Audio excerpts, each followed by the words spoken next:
काय काय चर्चा झाली? आज महायुती समन्वयकांची बैठक ही माननीय मुख्यमंत्र्यांच्या निवासस्थानी झाली, ज्यामध्ये मुख्यमंत्री एकनाथरावजी शिंदे, उपमुख्यमंत्री देवेंद्र फडणवीस, उपमुख्यमंत्री अजितदादा पवार, सन्माननीय सुनील तटकरे, उदय सामंत, मी स्वतः आणि इतर सदस्य देखील उपस्थित होते.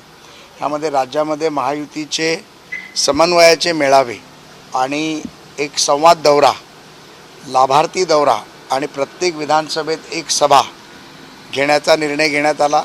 या महिन्याच्या 20 तारखेपासून हे दौरे 7ही विभागामध्ये एकाच दिवशी सुरू होतील आणि 7 विभागामध्ये मुख्यमंत्री व 2 उपमुख्यमंत्र्यांच्या 7 जाहीर सभा होतील आणि 8वी समाप्तीची जाहीर सभा ही मुंबईत शेवटला होईल. त्यामुळे दौरे हे कमीत कमी 7 दिवसाचे असतील आणि जास्तीत जास्त 10 दिवसाचे असतील. प्रत्येक दिवशी किमान 2 किंवा 3 विधानसभा कव्हर करण्याचा आमचा मानस असेल. त्या विभागातील पालकमंत्री, आमदार, नेते, स्थानिक पदाधिकारी, सर्वपक्षीय पदाधिकारी, सर्व महायुतीचे सर्व घटक पक्ष एकत्रित येऊन त्या विधानसभेत 5 ते 7 10 हजारांचा एक मेळावा घेतील आणि समन्वय करून जनतेपर्यंत पोहोचायचा आमचा प्रामाणिक प्रयत्न असेल. ओएसिस फर्टिलिटीच्या तज्ज्ञांनी IVF उपचार पद्धतीद्वारे 1 लाखांहून अधिक जोडप्यांना मातृत्व प्राप्तीचा आनंद दिला आहे. मोफत अपॉइंटमेंट बुक करण्यासाठी आजच संपर्क साधा. आणि याची सुरुवात ही आज अशी निश्चित झाली की 20 तारखेपासून होईल, ज्याच्या पहिल्या वेळेप्रमाणे दरवर्षीप्रमाणे महालक्ष्मीचं दर्शन घेऊन प्रत्येक प्रचाराची सुरुवात केली जाते. तशी सुरुवात ही कोल्हापूरच्या महालक्ष्मीचं दर्शन घेऊन 20 तारखेला माननीय मुख्यमंत्री व उपमुख्यमंत्र्यांच्या उपस्थितीत माता महालक्ष्मीचं दर्शन घेऊन जाहीर सभा केली जाईल.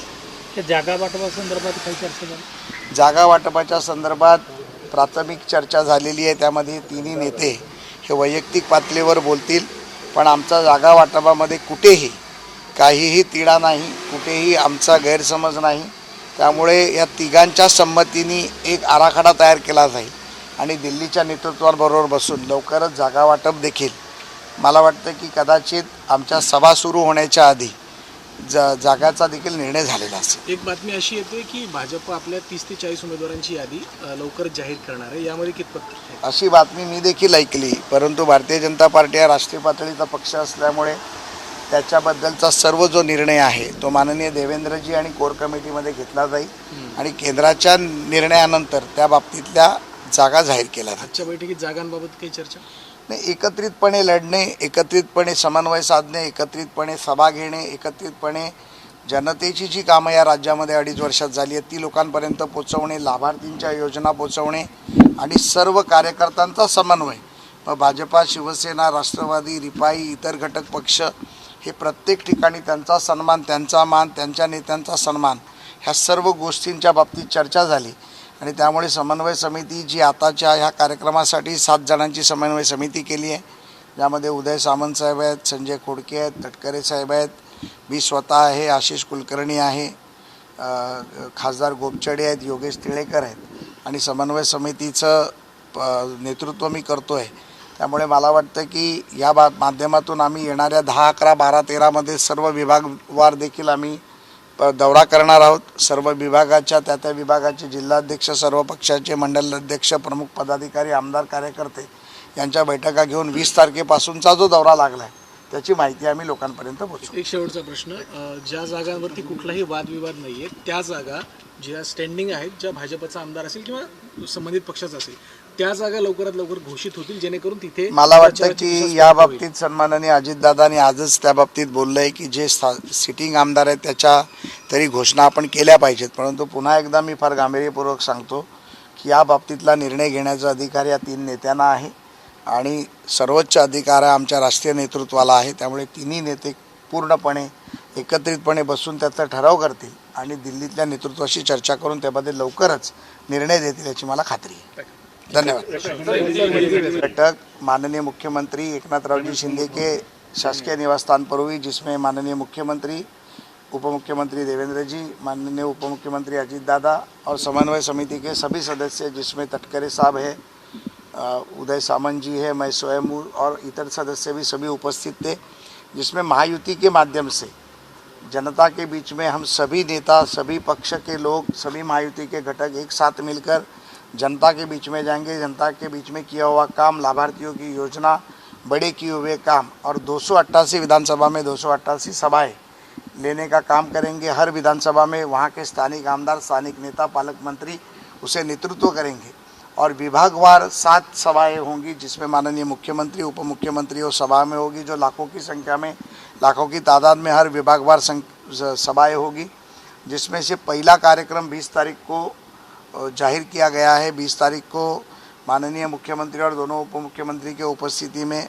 माता जगदम्बा महालक्ष्मी का दर्शन कर इस कार्यक्रम की शुरुआत होगी और कोल्हापुर में पहली जाहिर सभा 20 तारीख को जाहिर की जाएगी। सर, ये आचार संहिता भी लागू होने वाला है, उसके पहले जो काम हो उसको भी पूरा करने के लिए जिस मुद्दे पर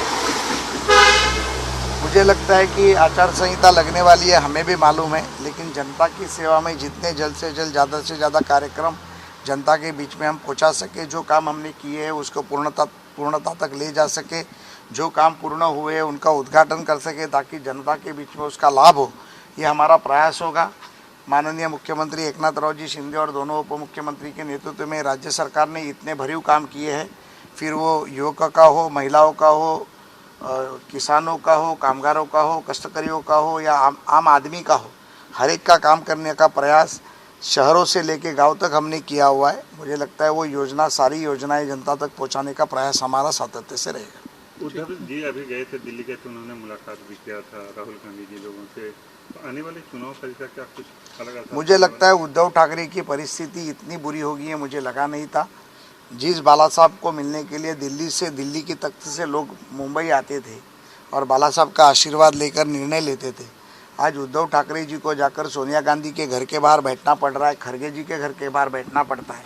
इससे बुरी परिस्थिति उभाटा शिवसेना की इस राज्य ने देखी नहीं थी और सत्ता के लालच में, सत्ता के लोभ में उद्धव ठाकरे इतना नीचे गिर सकते हैं, इसका हमें बहुत दुःख आहे। ज्या पद्धतीमध्ये उद्धव ठाकरे आज दिल्लीच्या तख्तापर्यंत जाऊन बसले, हे शिवसेनेने कधीच पूर्वीच्या पाहिलं नव्हतं। कैलासवासी शिवसेना प्रमुखांचा आशीर्वाद घ्यायला दिल्लीतले नेतृत्व येत होते आणि बाळासाहेबांचा आशीर्वाद घेऊनच पुढचा रणनीती तय केली जात होती। आज अशी परिस्थिती निर्माण झाली आहे की उद्धव ठाकरेंना जाऊन सोनिया गांधींच्या दरवाजात बसावं लागतंय, खरगेंच्या दरवाजात बसावं लागतंय, केजरीवालांच्या घरी जावं लागतंय। यापेक्षा वाईट परिस्थिती ही उभाटा शिवसेनेची या राज्याने पाहिली नाही आणि राज्यासाठी आणि मुख्यमंत्री पदासाठी, सत्तेसाठी एवढी लाचारी जी उद्धव ठाकरेंनी केली आहे ही महाराष्ट्रातल्या जनतेला मान्य नाही आणि आम्हाला देखील या गोष्टीचं दुःख आहे।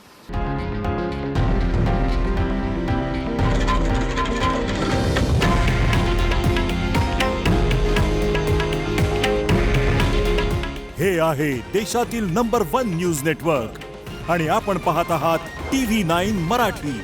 काळजी तुमची, हित महाराष्ट्राचं।